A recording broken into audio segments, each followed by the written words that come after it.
Welcome to Off the Wall, a podcast aimed at helping you answer the questions, what is the point of my wealth, and what steps can I take to make that vision a reality? Your host, David Armstrong, co-founder of Monument Wealth Management, and Jessica Gibbs, director of private wealth design at Monument, will tap into their over 25 years of combined experience in wealth management to help you answer these challenging but important questions. Interested in learning more? Connect with us on Instagram at Monument Wealth and follow along at monumentwealthmanagement.com. Now, here are your hosts, Dave and Jessica. Welcome back to Off the Wall. I'm Jessica Gibbs, along with my co-host, Dave Armstrong. Welcome back, everybody, to our loyal listeners. Great. So we're talking about investments today, which is Dave's wheelhouse. Just to set some context, right? So think about this for yourself, right, as you're listening. So you own stocks. Great. And probably part of you knows that you should own bonds. You've heard that they're supposedly, an important component of a well-rounded portfolio. They're going to help buffer your losses or, aka lower your risk when the market goes down. But bonds aren't really doing much of anything right now. And also bonds aren't necessarily the risk-proof investment that people think they are. So maybe you really aren't inclined to have a portion of your portfolio 100% of the time always owning bonds. It can be just a tough pill to swallow, particularly if you're several years out from retirement. So how do you have this risk management element of bonds and cash, as well as the long-term growth that you're going to need to make sure that you're building your portfolio that'll last through your retirement? So to talk about this today, we have Erin and Punyani from Monument's asset management team back on the pod. They're going to be talking about how we at Monument use momentum and trend following to solve both risk management and behavioral investment challenges. And we do that using a strategy we like to call flexible asset allocation. So welcome, Erin and Ro, back to the pod. Yeah, thanks for having us back on. Yeah, excited to be here. Thanks. Great. So rather than starting with, how does flexible asset allocation work, let's talk more about what the problem is that it solves. Yeah, so we've got this broken up into some big sections or major bullets. There's really three major problems we're looking to address. The first of which is behavioral. The second of which is planning. It's planning focused. And then third, you touched on this, Jessica, is what do we do? How do we invest in bonds in a world where the Federal Reserve is keeping interest rates really low? So getting into the behavioral aspect of it. Flexible asset allocation, it's simple. It reduces drawdowns, and it has a very clear mandate. So we can unpack each of those real brief. It's simple, right? It doesn't use derivatives. It doesn't use anything that's esoteric. We're not using hedge funds, liquid alternatives, as some larger investment shops like to use or talk about. It doesn't use commodities, nothing. It uses three asset classes: stocks, bonds, and cash. And on top of that, in the simplicity of it, it's got very rigid buy and sell disciplines. And all I mean by that is it's a systematic strategy that removes the emotion of buying and selling. So it's a systematic strategy that we really like, again, because it removes emotions from investing. Reduce drawdowns. We're of the opinion that clients who are able to reduce their drawdowns, and what I mean by that is a peak to trough decline in the value of an investment portfolio, being able to reduce those or limit those, it allows investors to stay invested for the long term. In fact, that's why asset allocation exists to begin with. Jessica, you hit on this topic at the beginning.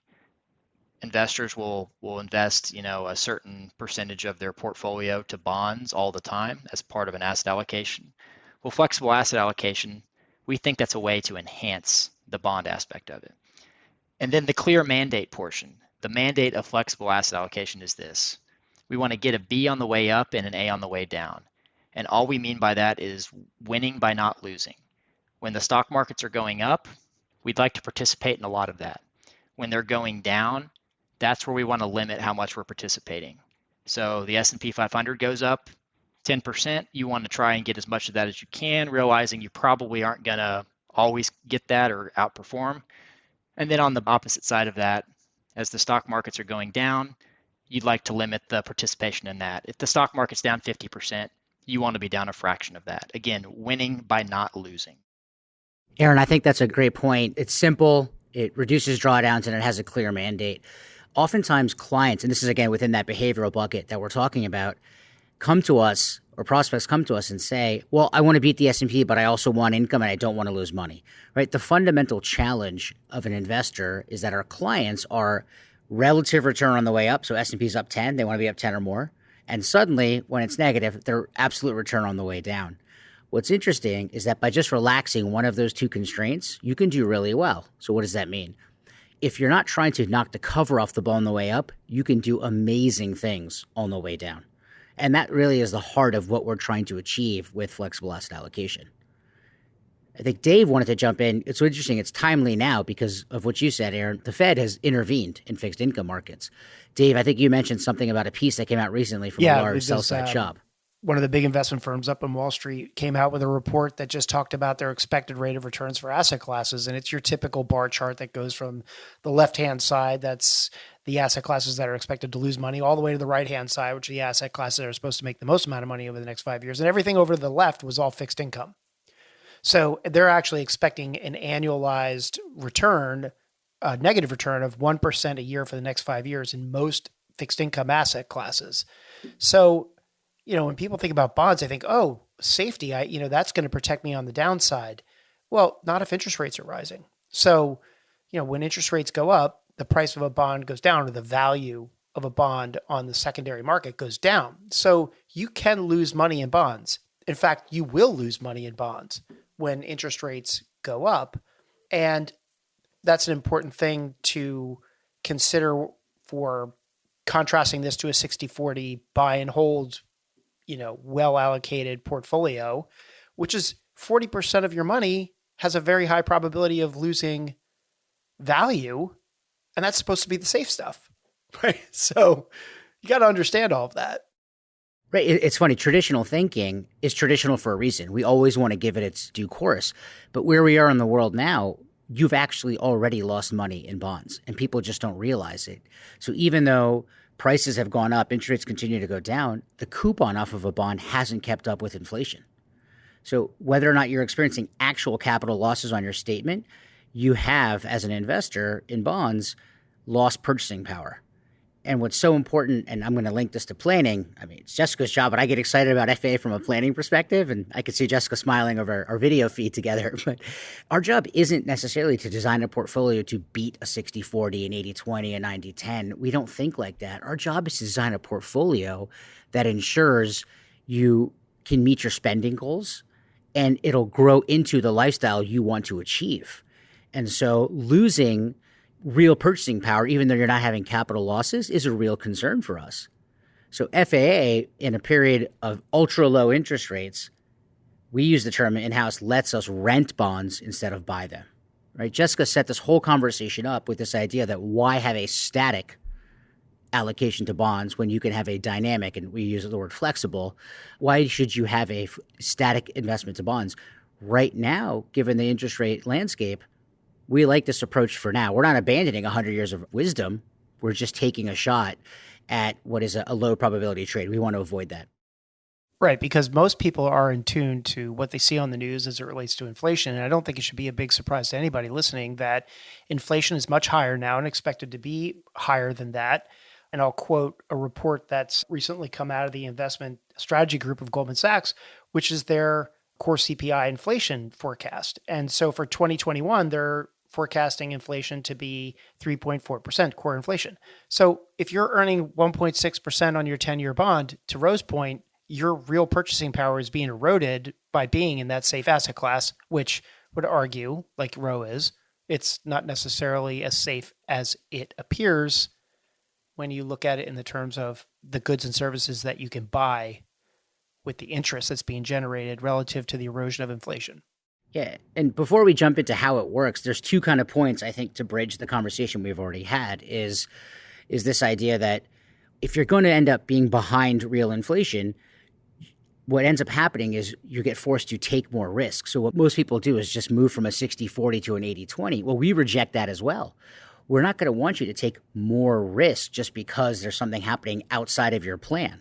So from a planning perspective, again, I want to bring back to that, flexible asset allocation allows us to keep tight risk parameters in place, but at least keep up with inflation or avoid capital losses. I think that's particularly important. Bro, that's a great point, and you've really linked the behavioral aspect of this into planning. We talked about, one of the bullet points why we really like this from a behavioral standpoint is it's got the possibility of reducing investor drawdowns, which if you look at that on a planning perspective, that's going to also reduce your risk of using risk in back-to-back sentences. But what we're looking to do is reduce sequence of returns risk, right? And so what we mean by that is the worst possible case for an investor, from our point of view, is having to take a material withdrawal from the portfolio after a protracted significant decline in the market. That's the worst possible scenario. That's the perfect storm. That's what we're trying to avoid. So that's where you have that behavioral aspect of trying to reduce drawdowns, linking over to planning, which reduces your sequence of returns risk. Right. And let's unpack that a little bit more. Sequence of returns risk is very real. We've talked about it ad nauseum in other podcasts, so I don't want to go into it, except to say there's only two levers to pull there. You either slow your spending as an investor, which you shouldn't want to do in your retirement, or you reduce drawdown. So again, now we're back to the initial conundrum of, well, there's only a couple ways to manage drawdown. Take less risk by holding more bonds. Well, we actually think bonds are pretty risky here. So enter flexible asset allocation. So that's kind of been our thinking. We wanted to just introduce the readers, the listeners to why this is so timely and how we're utilizing it. Yeah, and I would add to what you guys said already as far as planning. Another element is risk tolerance, right? So we talk about, we've talked about on one side people who, you've built up a substantial portfolio. Do you really need to take on excess risk in order to accomplish your goals? But what if you're on the flip side of that coin? And what if you need to take on that risk to accomplish your goals, but you really don't have an appetite for doing, let's just say, as you said, Ro, an 80-20 portfolio? This is a strategy where if you are more conservative or your risk tolerance is lower, where you can have that exposure without the same level of volatility as if you had a higher percentage of portfolio all in equities all the time. So that's where I see as planning it can help bridge someone's risk tolerance and their needs with the investment portfolio. So you guys kind of said it, but let's get into it. How does flexible asset allocation work? Yeah, so we'll go through this in a step-by-step process. We'll define some terms along the way. What it is, though, is it's a macro model that uses two types of momentum. And I've just introduced some buzzwords, so forgive me there, but we're going to unpack this. We're going to define things. What all I mean by macro model is flexible asset allocation uses macroeconomic indicators. And these are broad-based measures looking at the global economy and then the global stock and bond markets. That's all we mean by macro, okay? We're looking global. And then momentum, all I mean by momentum here is it's the rate of change in a security's price, right? Is the security, is it whether it's a stock, an ETF, whatever it is the price going up, okay? Yeah, so flexible asset allocation is actually a take on what practitioners call a dual momentum model, okay? And I'm going to unpack this as well. A basic dual momentum model will look to see whether stocks are higher than they were in the prior period, okay? So for instance, is the S&P 500 higher today than it was a year ago? If so, awesome, great, you stick with stocks. That's absolute momentum, all right? That's the first part. But if you're going to be in stocks, you obviously want to be in the stocks that are going up the fastest, right? So for instance, we just established in our hypothetical scenario here that the S&P 500 is higher than it was a year ago. Great, absolute momentum, checked. But what part of the stock market do you want to be in? Is it the S&P? Is it the NASDAQ? Is it small cap stocks? That's relative, right? So that's where you're selecting based on the various different stock markets, what stocks you want to be in. So that's what FAA is. It's a take on that. It's a take on dual momentum, right? We're using absolute momentum and we're using relative momentum. So what we do is we look at 6 macro variables, again, going back, looking globally, of differing speed. And these are just indicators that help us determine whether we want to be in stocks or not. That's all we're doing. So what happens is, once our variables say, all clear for stocks, think of this as the absolute momentum part, right? Do we want to be in stocks? Once we get the all clear for stocks, that's where we use the relative momentum component of this. So let's walk it back again. So the first decision that we make is, do you want to be in stocks at all? The second decision is, what stock markets do you want to be in? And here's where we do things a little bit differently. And Ro, feel free to jump in. But we do the same thing for bonds as well, right? So sometimes our indicators will favor stocks, and sometimes our indicators will favor bonds. And just like with stocks, we're going to look to invest in the strongest parts of the bond market. So what I'm getting at is, it's common for us to have allocations to both stocks and bonds. Yeah. So as you're talking, Erin, I had this sort of aha moment happen, which hasn't happened in all the hundreds of discussions we've had. The S&P 500 is a single momentum model, quote unquote, and that's why it has such large drawdowns. It can never tack away from stocks, right? It's mandated to stay in it. So that's how FAA and dual momentum models can add value. When all asset classes, when all 500 constituents of the S&P 500 are trending down, all the S&P 500 does is reweight to manage risk. As the market capitalization of a stock goes down, it has a lower weight in the S&P. We decided not to play that game and say, look, if all stock markets are heading down, let's hold bonds. If bonds are heading down as well, right, aka, price down means yields are going up, we would just hold cash. It's that flexibility, by adding that second layer of momentum, to your point, is where this can be a good risk management tool.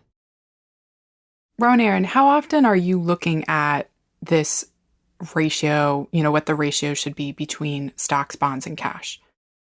Yeah, so it's a little more higher turnover, higher frequency, and all we mean by that is the model takes in data every single day, every single week, but it will digest it and will give us what we call a monthly signal. So we're looking to rebalance the model on a monthly basis.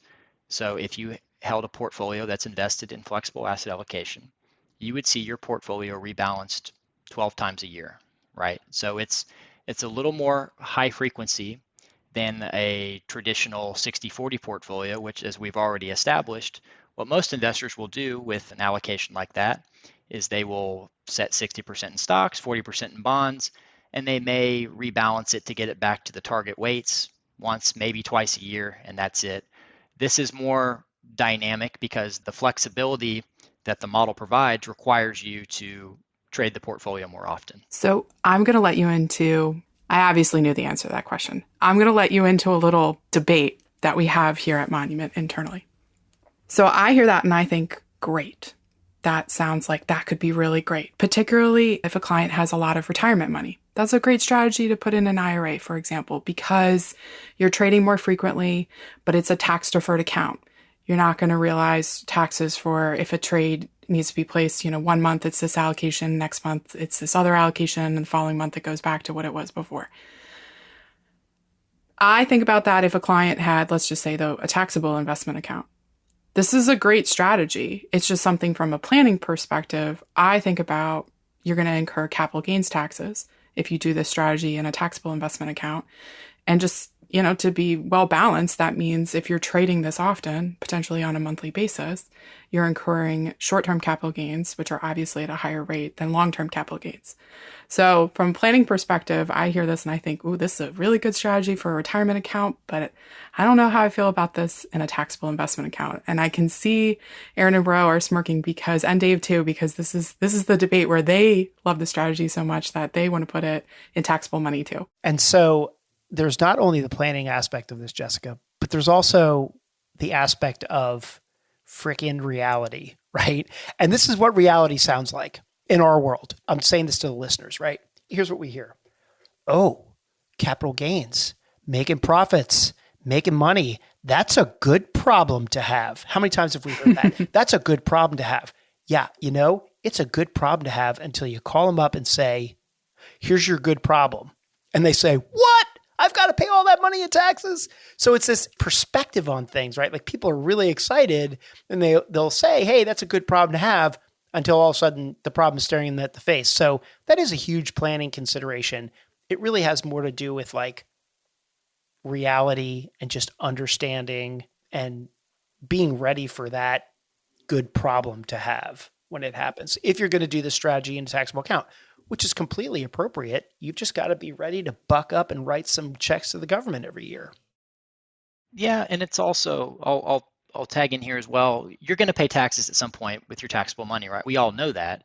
I like to think, and I don't want to speak for Roe, but my understanding and how I view this with flexible asset allocation is that's the price you pay for having a more dynamic, flexible portfolio that will limit your drawdowns for you, is paying some taxes along the way. And by the way, you don't know in advance if you're going to be incurring short-term capital gains. You may or may not, right? You may end up selling some stocks at a short-term capital loss. So that's something to keep in the context as well. But it's sort of a pay-as-you-go type of strategy versus if you have what we would call a naively allocated 60-40 portfolio and held it for 20 years, well, if when you want to make a change, guess what? That tax bill is going to be huge as well. So it's all dependent upon whether you want to, kind of pay some gains as you go, or some people don't like that and they prefer to go the opposite route. But coming back to the way we look at this and say, yes, all clear for stocks is the way you said it. So Erin, just to clarify, this strategy can and oftentimes will be 100% stocks, correct? Yeah, it can be. You'll hear a term thrown around in investment circles. I'm using air quotes here, unconstrained. All it means is an unconstrained model means it can be 100% in any given asset class, or in our instance here, any single investment in an ETF, right? It very rarely will do, actually, it's highly unlikely it would do it in any single fund, right, or investment. But Dave, to your point, I think you're asking, can the model be 100% in stocks? It absolutely can be. There's been a handful of months this year we actually were 100% in stocks. And I'm quoting some stats off the top of my head, but going back to, I believe, June of 2020, every single month has had at least 70% in stocks. So yes, if you can own 100% of stocks in any given right month. And then once the strategy gives the all clear, then it's about using the relative momentum to decide what stock sectors to be in, essentially, because we're really not talking about individual stocks. We're talking about exchange traded funds, right? So basically an analogy here is, okay, once you get the green light, you got 6 cars going down a 6-lane highway, right? And all ETFs, all those 6 cars can be going forward, meaning that they're going up in value. But some cars may be going 85 miles an hour and some cars may be going 55 miles an hour. So while they're all making progress down the highway, some are going faster than others. And that's really the definition of relative momentum. It's how much faster is that car going that's going 85 miles an hour relative to the car that's going 55 miles an hour. And we're always trying to find the cars that are going faster relative to the other 5 on the highway and maybe combining them together. Now, if all of a sudden the strategy starts to say, hey, it's not a great idea to be in the stock market right now, that's when the same thing happens on the bond or the cash side, and we start to look at those asset classes. And that is what we call what, Ro? I want you to jump in here and say, because it's your saying about how we view bonds. Oh, that's when we're willing to rent them. Right. We rent bonds. So if you flash back to what we were saying earlier, which is, hey, in a rising interest rate environment, in a high inflation environment, bonds can suck and you can actually lose money in it. Well, then why would you want to own 40% of your portfolio constantly in a buy and hold strategy in bonds? Why not just rent them when you need them? Boom. Mic drop. You guys just want to end the podcast right now, or you want to keep going?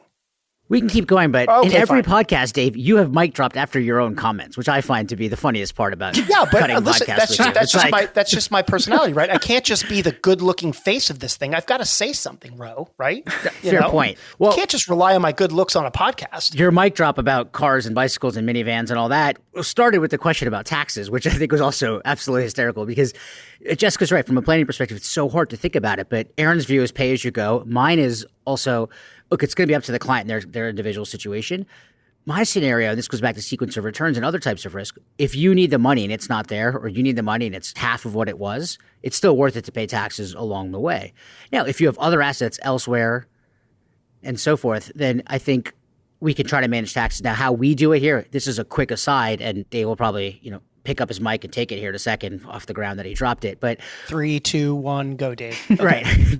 We typically pair FAA with what we call trio, which is really interesting. From a portfolio manager's perspective, I can pair a dynamic strategy designed to manage risk with a strategy designed to actively harvest losses, to wash them out against each other and to significantly enhance a 60-40 portfolio.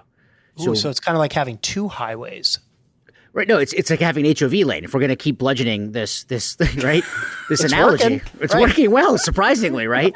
And I think because we're losing the question. The question is this an issue in taxable accounts? It is, and it's not, but it depends what else is going on with the portfolio and with the client. If we have the opportunity as a portfolio management team and as a planning team to pair FAA with a strategy that's actively designed to not only manage taxes but harvest them out, you have a really nice opportunity to achieve exactly what you're looking for. And so that's how we think about it. So there's some consideration to taxes, but I'm always going to push back and say I don't want the tax tail to wag the portfolio dog. Yeah. And you mentioned our trio strategy. We're going to come back and do a separate podcast on that because that's a fascinating strategy that we have as well, just for the uninitiated. That is another strategy we have, and we'll come back and talk about it. You mentioned something interesting, Ro and Jessica. Well, I just want to put some terminology to it. Talking about flexible asset allocation, trading 12 times a year, higher turnover, possibly incurring some capital gains taxes along the way, short-term in nature. Someone might characterize that as being tax inefficient, correct? Would that be a way you would possibly say that? I would. That's what I'm going to say. What I want to circle back around to is, while flexible asset allocation might be, and I say might because we don't know ahead of time whether we're going to be taking gains or losses, what we can say with some certainty is it's not tax efficient necessarily, but it's very capital efficient. Meaning, as we've talked about ad nauseum throughout the podcast here, a traditional 60-40 portfolio is always going to have that 40% in bonds, which, as we've already established, has a high likelihood of either losing money in capital appreciation terms if interest rates go up, or if they stay where they're at now, losing money on a real return basis as inflation eats away. So yeah, flexible asset allocation might not be the most tax efficient strategy to invest in, but it's definitely more capital efficient, meaning you don't have to tie up your money in a significant portion of bonds. You can allocate them to stocks or other, or places in the stock market, not just stocks in the US, it can be global. You don't have to always hold a significant chunk of bonds. You can allocate more to stocks. Well, what happens, Erin, if the indicators, right, they are saying, hey, we want to favor bonds, but what happens if the bond market doesn't have those good momentum ETFs? What is the model going to tell it to do if it says, hey, stocks are falling out of favor, but there's not a lot of momentum in bonds right now? What's happening? Yes, that's a great question. And guess what, Dave? We're actually kind of seeing this right now. So I want to back up and level set for a moment. I know we've already established that we look at this on a monthly basis, right? This strategy is traded, it's rebalanced on a monthly basis. However, Ro and myself, we actually can see the inner workings of the model on a higher frequency, right? We can actually see what's going on week to week. We don't see it daily, but we see it week to week. Dave, you're actually starting to see that phenomenon happen right now where some of the indicators are favoring bonds, but the bond markets themselves aren't exhibiting a lot of good positive price momentum. So in that instance, we're going to hold cash, right? Stocks, bonds, and cash. That's what we're doing. And we're actually seeing, at least intra-month, we don't know what's going to happen at the end of the month, but right now, the model would suggest a higher allocation to cash. So it's back to Dave's analogy. If the highway and the HOV lane have traffic jams, we just pull over and eat a sandwich or something, right? That's right. Or you notice the dead horse on the side of the road that we have beaten to death. You can see that too, right? So yeah, Erin brings up a really good point about is capital efficient. He and I talk a lot about that. We think about that as well, and it's interesting. And this goes back to why it's a slam dunk in IRAs for anybody, with a medium or short-term time horizon or even in retirement. The capital efficiency of it is very intriguing, but that's probably a little too esoteric. But I just wanted to highlight that point again that Erin brought up. So let's kind of pivot a little bit and let's talk a little bit more about what kind of investor would be interested in Monument's flexible asset allocation strategy, and why would they be interested in it? So, Erin, did you want to jump in on the type? Because I think this is an interesting point to also go through the pros and cons. I think we owe the listeners, we've talked about all the benefits of it. There are certain drawbacks, and we've hinted on one of them in terms of taxes, Jessica's point. I think as we think about who this is the right fit for, we owe it to the listeners to see what are the different pros and cons, because not only do we want to educate people on it, we want people to self-select into this type of thinking. No, that's great. Yeah, I think it'd be good to kind of quickly recap what are the pros and cons of this strategy, of this type of strategy, when we've already hit on several of them. So the pros of this, we talked about. Erin gets the pros, right? That's nice. I'll take the cons. Yeah. Okay. We already hit on this back in the behavioral aspect of it, but this is a systematic strategy. This isn't, Ro, Erin, and Dave, waking up in the morning and thinking, oh, I think today is a good day for small cap companies, right? We're not doing that.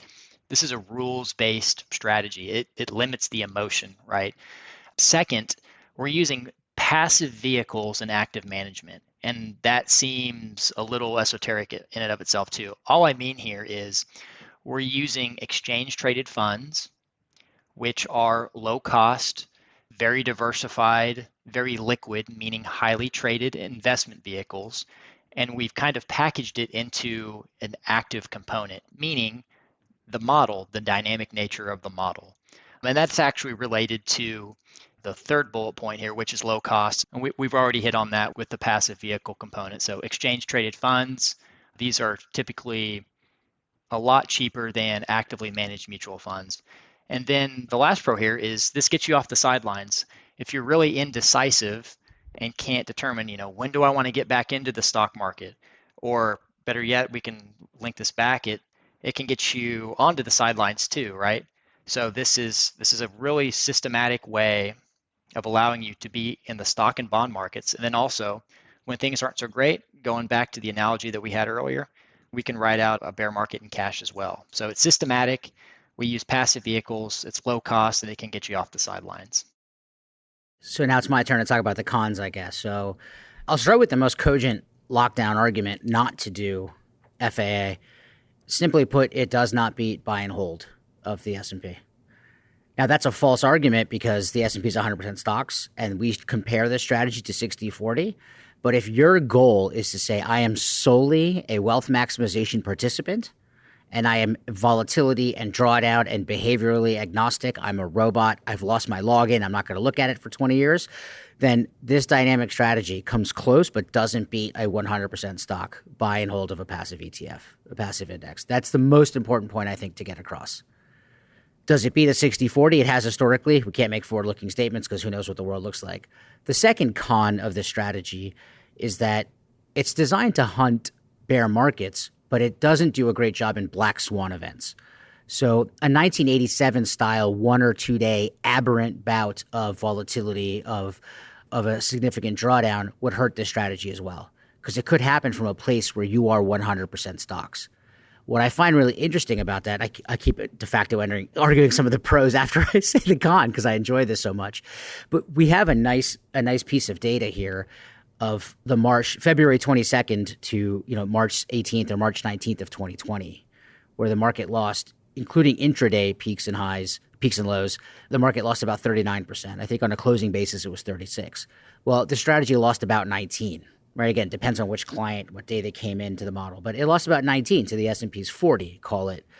And then it caught the second half of the year rebound and did very well. Had that 16 trading day crash been a 2 or 3 day trading crash, we would have experienced about the same losses of the S&P. So, an exogenous event that's unforeseen, that's not a trend, but a total and complete collapse, this strategy will lose as much as the market will. Sure. And that makes sense too. I mean, that's with any of the models that we track, right? Like our MonCon model. It's not designed to predict events. Nothing can.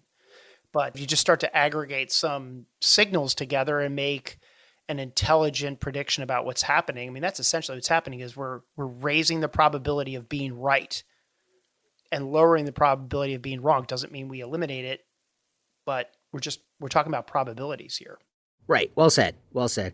We've already talked about the third con, which is Taxes are definitely a headwind for this strategy. Again, the individual and the planner has to weigh needing the money and the psychology of the individual against the taxes. And the last part can actually happen, and we have data on that as well, is the market can go through a protracted period of trendlessness. I'm not sure that's a word, but if the market has a net sideways period with big up and downs around a mean. Let me give you a hard example, because I was actually running a strategy like this as chief investment officer of a previous organization during a period of trendlessness. In 2015, the S&P opened and closed within 25 cents of itself. So 12 months, a full calendar year. So it opened and closed completely sideways of itself. No movement, but there were two 10% pullbacks, and one of them was 14%. A strategy like this would end up finishing negative on the year, albeit slightly, 2, 3, 4% to an S&P that's flat.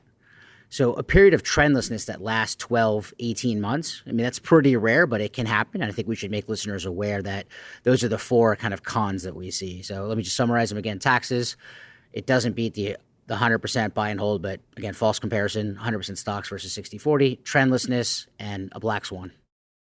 So the interesting thing about the trendlessness is it also has to do with the period of time, right? Like you could argue that the whole period of time between 2000 and 2010 was a trendless period, start to finish, right? I mean, it was, so yeah, I mean, you could argue that. But because we're using momentum, there are periods within a trendlessness period that you can be allocated to the asset classes that are going down the highway a little bit faster than the other ones. So maybe all those cars on the 6-lane highway are going 15 miles an hour, and you're trying to find the car that's going 18 miles an hour. So in trendlessness, there can be some opportunity to still pick up pennies on the ground. Right. And I know Jessica's like going to wave us off here, but that's an interesting definition of trendlessness, because I was trying to paint this picture of if you have sort of volatility around a small mean, that'll hurt the model. But 2000 to 2010 saw a massive run up into 2000, a massive collapse, and then another massive run up. So you're right. It started and stopped close to itself within 10 years, but there was huge variance. So the model needs momentum. So maybe I shouldn't say trendlessness. I should say no momentum. Well, I was also trying to find an opportunity to sound smart. So, I think your definition of trendlessness is perfect. I was just trying to add on to, not be just the good looking guy on the podcast. Right. I didn't want to imply that you didn't sound immeasurably brilliant, Dave. Oh, almighty Dave. I meant to say that it goes back to your point, though, of what are you trying to actually measure, right? It's a bear hunter. And if you just go sideways, that's not actually a bear market. The S&P can go sideways for two reasons, right? Because it literally went nowhere, or it crashed and then came back up. In the crash and then come back up, we do well. In the true sideways, right? So it's actually, the strategy is designed to hunt bear markets. The strategy isn't designed to hunt a period of indigestion, so to speak. I want to bring us back to my question of who should do this. Yeah, that's a logical question. Actually, I think a logical starting point would be, because we think this is so broadly applicable to investors and for clients that we like to work with. I think a logical starting point is who shouldn't be invested in this type of strategy and in flexible asset allocation in particular. So it's a very small subset of clients, of potential investors out there. And it's an investor who has all three of the following characteristics simultaneously, okay? It's anyone who has a significant amount of time to compound their wealth. Think multi-decade periods. That's number one. Number two is someone who is highly risk tolerant, and that can manifest itself in any number of ways. You could truly be someone who loves to take risks, is the prototypical Vegas style gambler. Or it could be, this stuff doesn't interest me, I lose my password and I don't plan on checking this until 20 years down the road, right? So we've got number one, anyone with multi-decade periods to compound. Number two, you're highly risk tolerant. And number three, you have the majority of your wealth in tax deferred accounts. And this last one is a little counterintuitive. It's not what people think. And this is the way we really look at it, is if you have money in a taxable account, there's sort of a de facto, there's an implicit assumption here that you might have the need for that money in the interim, right? Because despite what we can do on the planning side, despite what you can do personally to plan, there's always events out there that happen, and minimizing drawdowns is key. And I'm going to bring this back to what we talked about earlier on in the podcast, the behavioral aspect of this. The worst thing that can happen to a portfolio is liquidating because of a life event in the middle of a bear market, right? That is the absolute worst case scenario. Agreed. We always try to preach that be financially unbreakable statement, right? And having the cash and not being in a situation where you have to liquidate in a drawdown is a massive benefit to doing good planning. Right, Jessica? Correct. I was setting you up there. Yeah, so we'll go into, who this is really suitable for, but just to kind of recap there, clients who shouldn't pursue this, anyone who's got multi-decade periods to compound, highly risk tolerant, and the bulk of your wealth in tax-deferred accounts. Now, it's when we start to relax any one of those three constraints, and that's where we're talking where this might be a good fit for someone. Erin, do you think about this in terms of size of someone's portfolio, whether this is a strategy worth introducing or not? Yes and no. I really hesitate to say this, but if you had, I don't want to say limited funds, but if you were sort of going to take an all or nothing approach to this, for a lot of people, not everyone, and it's circumstance dependent, of course, flexible asset allocation is what I like to call an all-weather kind of do-anything portfolio. If I had to allocate to only one strategy that we manage here at Monument, it would definitely be flexible asset allocation. Having said that, yeah, we do look to size this appropriately, meaning for most clients, in fact, I think the vast majority of our clients, flexible asset allocation isn't 100% of their allocation because we look at flexible asset allocation as more of a risk managed component. So again, I hate to use the term bond proxy, but it's sort of an in-between strategy that if clients have a large allocation to long only stocks, and all I mean by that is a strategy that by its mandate has to be in stocks 100% of the time, whether they're going up, whether they're going down, whether they're going sideways. If you have a large allocation to stocks, 50, 60, 70%, and you're looking to sort of fill in the gap to help manage risk, so to speak, well, we've already established you can do that by investing in bonds, right? But then that's where you arrive back at that naively diversified 50-50, 60-40, 70-30. And that's where we like to rent bonds with this strategy. And it's a good in-between strategy to mitigate risk. And adding to the size question, I just want to put some context on it to show that we're not blind to history or probabilities.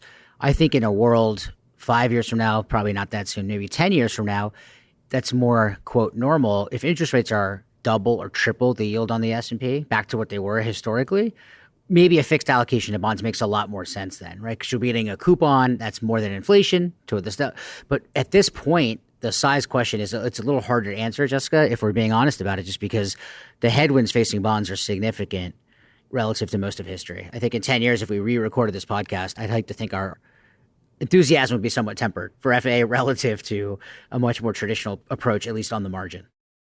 Ro, you bring up a good point on the bonds. So getting back to whatever, quote unquote normal environment, I think it's safe to assume a higher interest rate environment where you can get higher fixed coupons off of your bond portfolio. That comes back to planning, right? And if you buy a laddered bond portfolio where you own the individual bonds and absent some type of a credit or a default event, you know exactly almost to the day when you're going to receive your coupon payments. That's the type of environment, right, that it does make sense probably to have a quote buy and hold long only static bond portfolio that's going to pay you those fixed coupons. But again, that's probably years and years in the future. All right, so we've been going for a while, and thank you to all the people who are still sticking with us. I mean, Erin and Ro, what's the last thing to wrap up? This is obviously we've talked about a lot of things here today, but what would be just the biggest thing that you would want to underscore or want listeners to take away from this conversation today? Yeah, I guess I'll go first. There are strategies out there to improve on the status quo. You got to be with a team, with a group of investors that will think differently, that will allocate differently.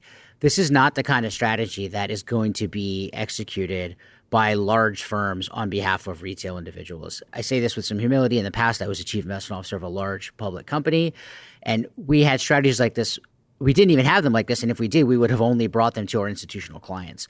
I think one advantage of Monument is that we're not beholden to anybody but our clients, and we can respond to the environment in front of us. And right now, the environment in front of us worries me as a professional investor for a traditional 60-40. If we find ourselves in a world where interest rates are rising and stocks are going down, a traditional 60-40 is going to be in a lot of trouble. And that's how most RIAs are allocated. Find a firm like ours that has a strategy like this and get to know it, understand it, adopt it, and you can really enhance your long-term drawdowns first and overall wealth as a result of partnering with a firm that has expertise in, this is two expertises on our behalf. We're systematic and we're risk aware. Firms who think like that, I think, are going to do well over the next 24, 36, 48 months in the market. No, that's well put, Ro. And I'd add onto this just a different take to maybe wrap up the concepts underlying flexible asset allocation and trend following. Is people like to talk about risk and throw around different terms of what is risk.